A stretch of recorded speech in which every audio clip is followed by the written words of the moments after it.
Com Tomás Vieira Mário.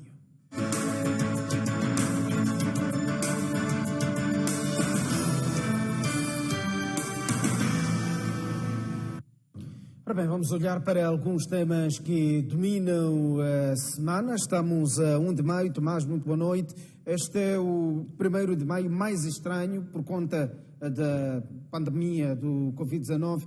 Que lições é possível tirar desta situação? Boa noite, Gersilde. Com efeito, a forma silenciosa como esta data é vista em todo o mundo, penso que simboliza claramente os tempos que estamos a passar, que são os tempos em que, com efeito, a classe trabalhadora está em tempo de muito risco de segurança laboral, muito risco de oportunidade de emprego, é um tempo de muita incerteza para o futuro. Aliás, com os números de desemprego, mesmo nos países mais seguros, como é a Alemanha, América, Grã-Bretanha, a subir de forma galopante dia após dia devido a esta pandemia. Então, é um 1º de maio de muito assombrado, com grandes incertezas no futuro. No caso de Moçambique em particular, penso que deve ser dos poucos 1º de maio que celebram sem que tenha havido acordo entre os parceiros sociais sobre o salário mínimo. É também um sinal preocupante no caso moçambicano, porque houve reunião dos parceiros sociais, governo, sindicatos, patronato, que terminou sem qualquer informação ou acordo ou decisão sobre o salário mínimo. Num contexto também em que, em termos sindicais, o nosso sindicalismo moçambique está muito precário, muito fragilizado. Não se ouve falar de sindicatos em Moçambique há bastantes anos. A sindicalização na função pública está a decorrer um pouco tutubiante, um pouco a hesitação. A própria ONP, que percorreu um longo período para ficar sindicato dos professores, que parecia ser, digamos, uma falta de ar fresco no sindicalismo moçambicano, também não parece que saia do marasmo.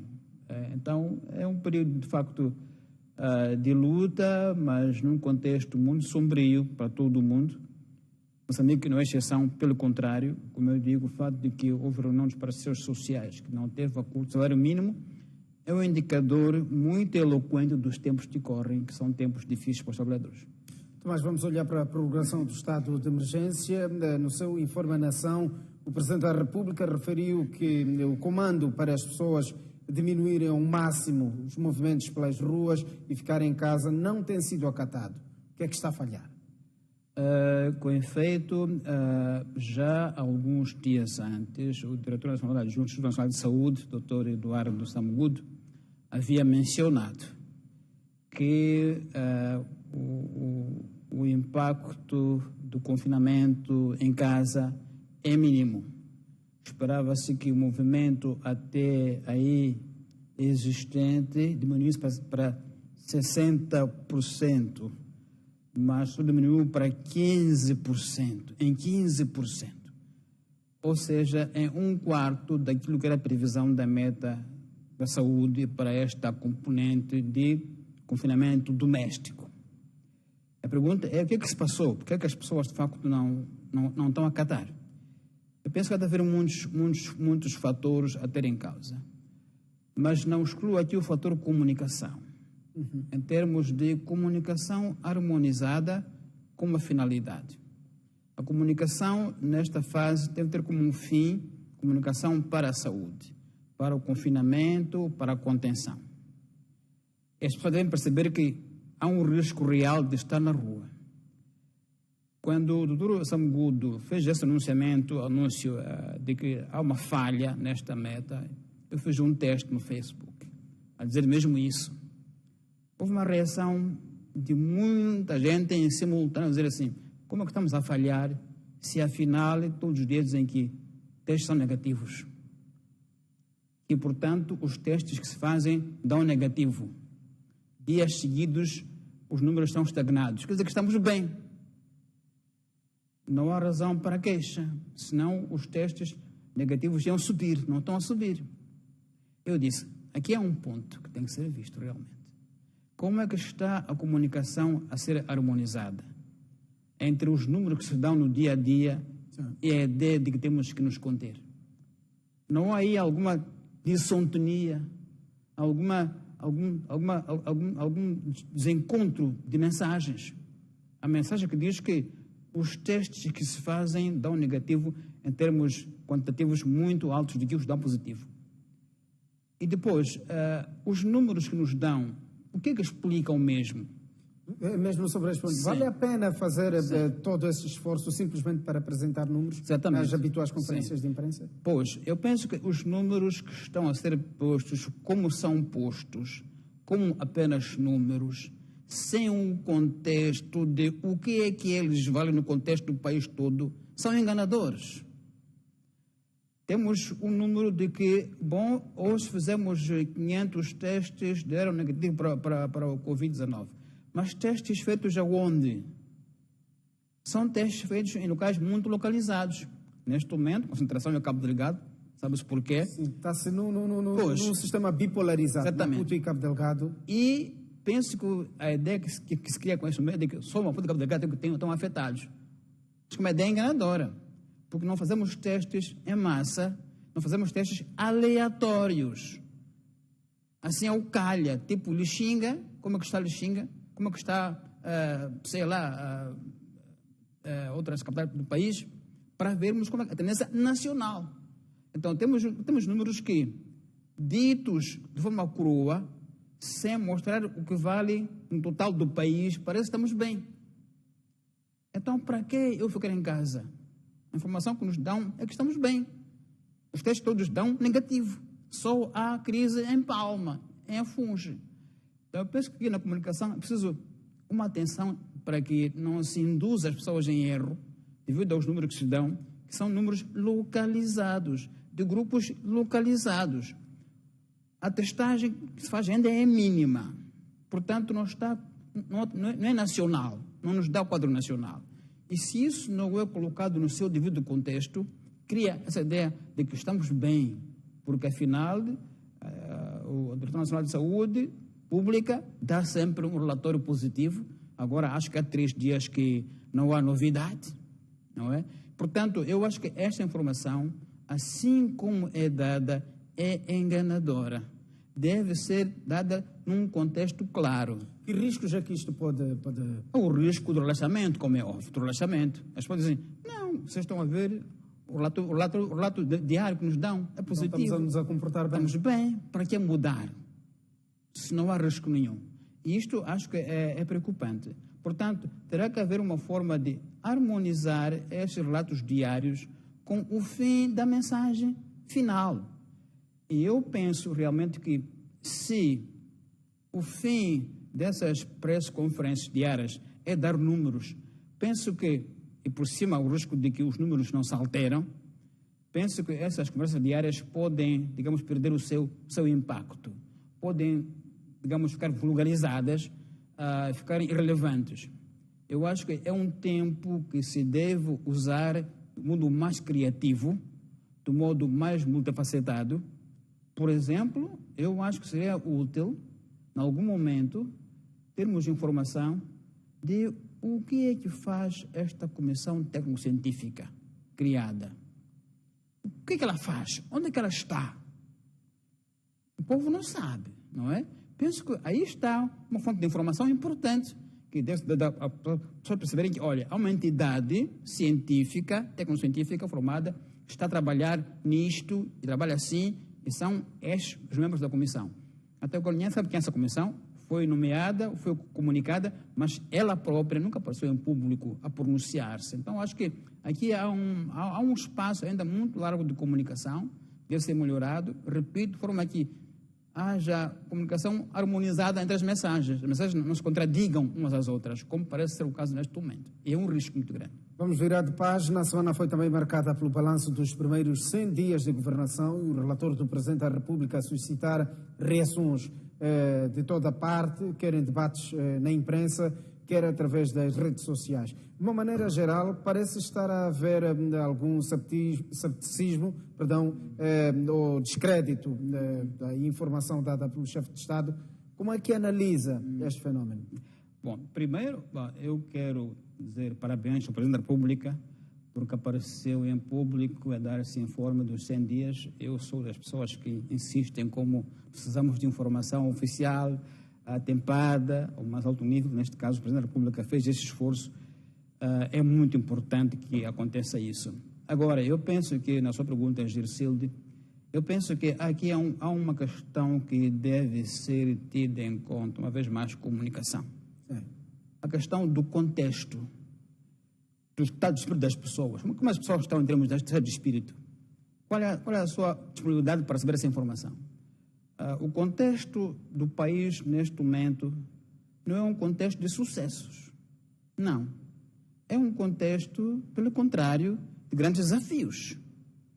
Até com risco de perca de emprego, em que o patronato está a dizer aos quatro ventos que tem que ser apoiado, senão perde emprego.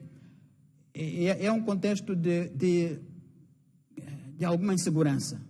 E, portanto, esse contexto não dá às pessoas espírito para acolher informação positiva de que há novo emprego criado. As pessoas não estão a ver, parece a contradição entre todo o contexto, todo o discurso, até de crescimento negativo da nossa economia, que é dado pelo governo, para depois dizer que não, afinal houve novos empregos. Então, acho que o contexto, o momento concreto em que a informação saiu, não é adequado para acolher essa informação. As pessoas rejeitam, porque acham contraditório. Até porque, quando passam estes 100 dias, foi antes do governo ter acesso ao orçamento geral do Estado. Portanto, não tinha recursos do Estado. Então, há uma série de perguntas contextuais que criam este ruído na mensagem, bem diz, cepticismo das pessoas. As pessoas não estão em um momento para acolher. Pelo contrário, penso que, em termos de comunicação, na minha opinião, tinha sido, se calhar, muito mais impactante o informe do Presidente da República explicando a estratégia que está sendo seguida para ultrapassar a crise. O processo em si próprio, mas é mais envolvente do que os números. Os números, como saíram, creio que não foram bem acolhidos. E acho que houve ainda um facto, piorou tudo. Isto é uma coisa que devo dizer. Depois, falando do chefe de Estado, foi o secretário de Estado do Juventude e Emprego, o senhor Petersburgo. Osvaldo. Eu acho que foi um erro político. Depois que fala o chefe do Estado sobre um assunto como este, não pode aparecer um subordinado a interpretar o chefe do Estado. Não pode. O oposto, sim. Não haveria aqui algum género de esclarecimento depois mas não pode. Daquela reação? Quer dizer, em termos políticos não pode ser assim. O contrário, sim. Quer dizer, falou o chefe do Estado, falou o chefe do Estado. Não pode vir um subordinado como que a querer clarificar. Como quem diz, o chefe do Estado não foi claro, então eu vou clarificar. Penso que isto trouxe mais ruído ainda. E trouxe, digamos, um elemento até de chacota ao secretário de Estado do Juventude e Emprego. Em termos comunicacionais, em termos de poder político, eu acho que foi um erro cometido de falar o chefe do Estado, que é o presidente máximo da nação, depois vem um subalterno interpretá-lo. Não. Foi um erro nesse aspecto, porque deu aso ainda a mais distorções, a mais debates. Agora, como quem diz, bom, agora deixou ao nível do secretário de Estado, então vamos a ele. E foi uma chacota nas redes sociais. Então, acho que foi mesmo um erro estratégico, essa apresentação dele, por isso eu ter falado. Mas vamos olhar para o último ponto, que tem que ver com a situação em Cabo Delgado e com o governo, durante a semana, também a anunciar a morte de 129 terroristas em Cabo Delgado. Pode esta comunicação ser considerada abertura informativa sobre a situação em Cabo Delgado? Uma vez mais, é para saudar que o governo apareceu, creio, pela primeira vez, ao nível de ministros, a abordar o caso de Cabo Delgado, que havia já um clamor público em como queríamos ouvir a versão oficial do que se faz. Foi bom que apareceu o Ministro da Defesa, o Ministro do Interior, a dar o relato. Agora, num contexto de relato militar, qual é o fim do relato militar? O fim do relato militar, primeiro, é dar aos cidadãos a ideia de que estamos seguros. O Estado está-nos a segurar. A primeira ideia é essa. A segunda ideia é dizer ao inimigo: olha, nós estamos no seu encalço e, portanto, podemos eliminá-lo. Mas essas mensagens ficam mais efetivas quando trazem-se imagens, quando trazem-se provas. Falar de números, são números. E, portanto, uma vez mais, foi bom que apareceu o governo a falar disso, mas creio que em termos de persuasão comunicativa, em termos de convencimento, essa informação carece de provas. Na época digital, só a imagem equivale. Aliás, é o que fazem eles lá. É o que eles fazem. Fazem as suas ações, logo se fotografam e põem na internet. E, portanto, o nosso governo deve estar acima disso. E colocar na internet, porque é assim. A guerra hoje em dia faz até também no meio digital. Não há outra forma de evitar. Portanto, esta comunicação foi boa, mas pecou porque perdeu a oportunidade de trazer de forma mais pujante a imagem do trabalho do nosso exército, que deve ser saudado, e quanto mais imagem houver, mais aplausos recebe do povo, da população, e mais convincente é para o inimigo verificar, de facto, a operação que ocorre no campo. Então, penso que essa informação foi importante, mas pecou porque podia muito bem ser mais robusta, com imagens do terreno, a mostrar o nosso trabalho a trabalhar, a mostrar as derrotas, a mostrar os insurgentes a serem perseguidos, porque é isso que conta, é isso que os outros fazem, repito nisso. Mas num cenário em que são abatidos 129 terroristas, esta não seria uma via para descobrir o perfil dos atacantes em Cabo Delgado? Pois, penso que, é um número de facto elevado, mostra o trabalho do nosso exército. Mas, como eu digo, e deve ter sido possível, repara que antes destes números de abatidos, houve mais de 100, outros foram ao tribunal, não é? Em Pemba foram julgados e a maioria foram postos para trás porque não havia provas nenhumas. Então, em termos de números, não estamos assim pobres, temos muitos números, desde o tribunal até estes que foram abatidos. Agora, é preciso que estes números estão elevados assim, não dê uma outra informação perigosa, a de que eles, afinal, são mesmo muitos. Percebe o custo da comunicação? Preciso que nos dê a ideia de que, foram mais de 100 ao tribunal, ainda foram mortos mais de 100, então, e não para. Então, devem ser mesmo um grande grupo. Então, essa questão de comunicação é uma questão muito séria, muito crítica. Tem que ser vista com uma estratégica. Não é só informar, mas é preciso informar qual é o fim final que eu obtenho com a informação. Sobre o risco de, em vez de informar, criar mais ruído na comunicação com o público. Tomás, muito obrigado pela sua vinda ao jornal. Termina assim o espaço de comentários com Tomás Vieira Mário.